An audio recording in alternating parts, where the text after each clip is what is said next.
Gentlemen, let's start with one from Cher. She asks, I would like to reinforce the question about the Second Amendment, how it pertains to the time it was written, as in the language, and how it's relevant today. If you look at the history of the Second Amendment, if you go back before that, the history of England is actually quite important in it. When Henry VIII took the throne in England, one of the things that he did was split from the Catholic Church for a variety of reasons, financial gain and personal. That went in its way quite well for a while, and a lot of the people were very happy with it. When Henry VIII died, his eldest daughter, Mary, took the throne, and she was a staunch Catholic.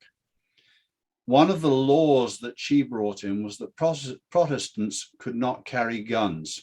When Queen Elizabeth I took over from her sister Mary, she brought in a law with the help of Parliament that said that Protestants had the right to keep and bear arms. That was the first use of that phrase known in history. And that right was unrestricted.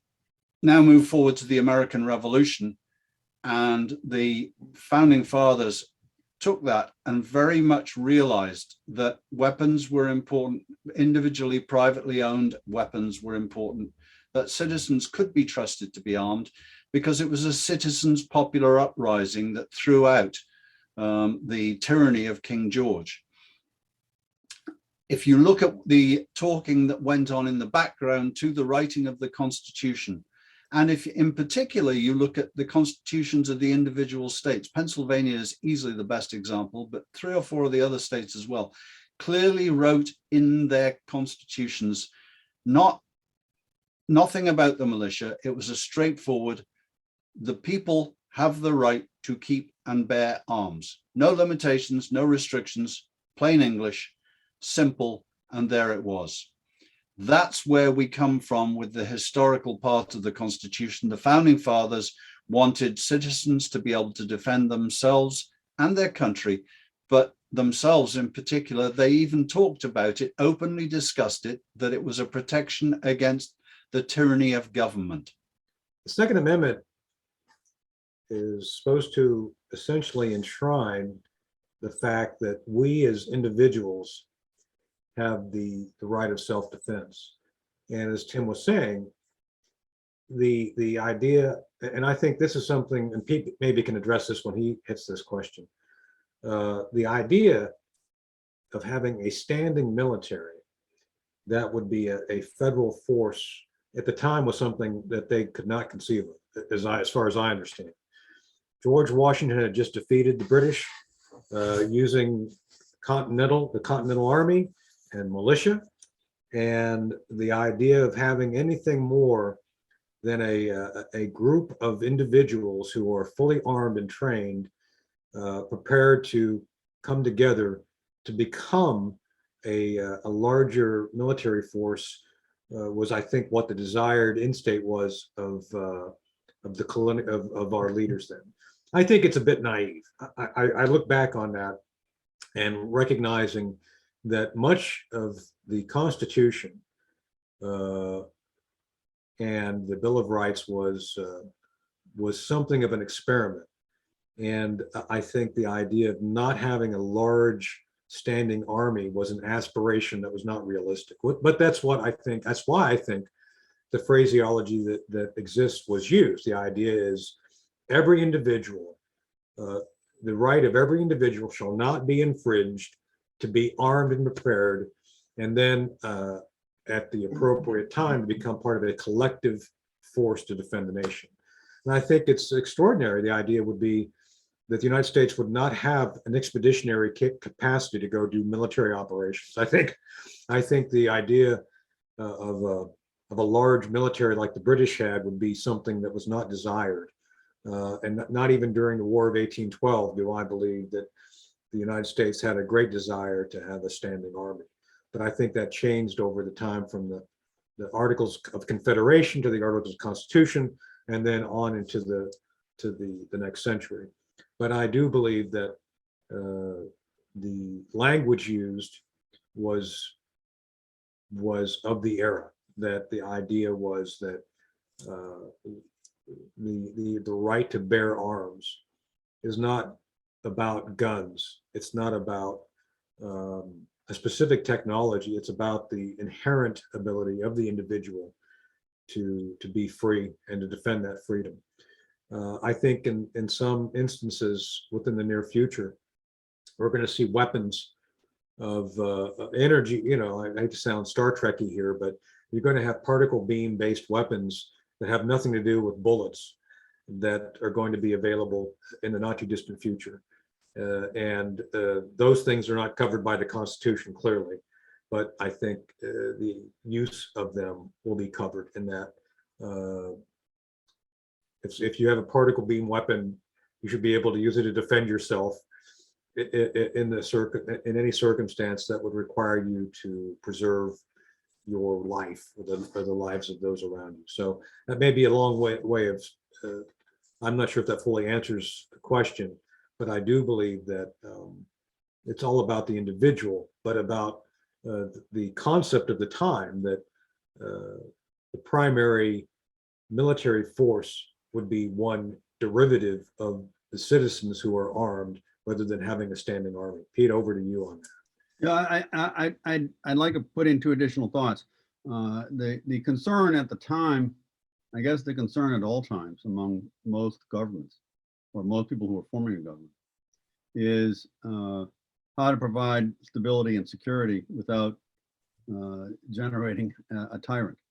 In the Constitution, it very specifically says the government has the authority to maintain a navy, but they granted the authority to raise funds for an army. And the idea was in an army, the idea in that particular piece, think of this as two ends of a problem set. The idea in that particular thing was that armies are the things that overthrow governments and create tyrants. Okay, so you don't want to necessarily have a standing army. A large standing army represents therefore a threat to your rights and your peace and stability. On the other side is the issue of the government itself becoming tyrannical, and the Second Amendment provided the people who are the real authority, right? We the people. That's a non-trivial phrase there. We the people establish the government. We the people have rights. The government does not have rights. The government has authorities that are granted to it by the people. And the people have the right, if the government becomes tyrannical, it says this quite specifically in the Declaration of Independence, sort of our, if you will, our vision statement. It says very specifically that if a government becomes tyrannical, the people have the right, they have the duty to overthrow that state. And that's what they did in 1776 to 1783. And to do that, they needed to be armed. And so that was a primary impetus, I think, in maintaining that capability in the hands of the people via the Bill of Rights, via the Second Amendment. There's a second piece of this too, is that has percolated through the years, particularly in the 20th century up through today, is the idea that you can specifically restrict that right. There are no other rights in the Bill of Rights. There are no other rights that the courts have allowed the states essentially to mess with. There is no one passes specific legislation targeted in each state as to essentially define where and when you can say things, where and when you can assemble, where and when and how you can worship. Those kind of laws are never touched. There's no law in the United States, no law in any of the states that specifically defines how you may and may not worship, for example. There's no law that limits your Fifth Amendment or limits your authority to ask for a jury of your peers. All those kinds of things. Those rights are, if you will, fully applied at all times. This is why when you have a thing like the Rittenhouse trial, you have to start off any situation like that, and this is the fault of the press. You have to start off that with the assumption of innocence, and you have to walk the dog through the entire process And unless the state can do what it is charged to do, unless the state can prove guilt, then the guy is innocent. Those are important rights to defend. And at the key to this, the key to the idea of defense is the Second Amendment. It gives the people the power to essentially throw out a tyrannical government a la George III, a la 1776. And I think one of the notable things that I think we could all agree upon is that it's not about sporting. The Second Amendment is not about sporting. It's not Right. about the safe use of a gun for purposes of shooting game. And I think this is one of the things the left has been trying to push for a long time. It's all about, oh, it's not that big a deal. And to Pete's point, it's all about trying to prevent tyranny. The very tyranny I think the left is now pushing. So just saying. I would say though, Tony, your Star Trek phaser rifle is still a firearm, if you will. It's an arm. It's Yeah. arms. So why not? There's some That's what I'm definitions. saying. Yeah, I mean, the verbiage is ambivalent of the technology. Right. It's the- So you're aware there is debate over that going on over ATF rules and regulations, because of course we already have now some magnetic induction type projectile throwers, if I can put it that way. They are not firearms and they do not use explosives. The definition of a firearm is basically using an explosive to propel a projectile. Chemical, right. There are already alternatives to that. They are already covered because the language of the laws that have been written doesn't just talk about firearms. It talks about effectively weapons. Well, high-powered BB guns, high-powered air gun. Right. Yep. Look, I can take a ball bearing with a surgical rubber slingshot and kill someone within 50 meters. There's no doubt. But and so Rocks and slings, much older than that. Yeah. Bow and arrow. Yeah. Yeah. But rocks and slings, David and Goliath. Right. Mhm. We're in a different situation, though, at this point, because we're seeing cities and states that have lessened funding for police departments. You look at San Francisco, where police are ordered not to prosecute certain levels of shoplifting. Now you have business owners who are having trouble with their own businesses staying open. They have to keep on the lookout. And what are they going to do? People are just going to walk in, take things, and leave, and you can't do anything about it. You can't defend yourself in some areas. Tim, you're from Britain. I read years ago that the UK was telling citizens not to even fight back if they were getting mugged. And then, of course, Yep. what happens? Cell phones were getting stolen at alarming rates over there. This There's a- cannot be sustained. If one There's a doesn't very have- famous case on firearms in Britain as well, Chris, where the farmer was in his isolated farmhouse. Two young thugs broke in, and he ended up killing one of them by shooting down the stairs with his shotgun. He went to jail for a long time for murder. And in this country, it would have been a clear case of self-defense. They were inside his house when they were shot. Thank you for watching this clip of our Ask Us Anything session, part of our Thought to Action series presented by the London Center for Policy Research.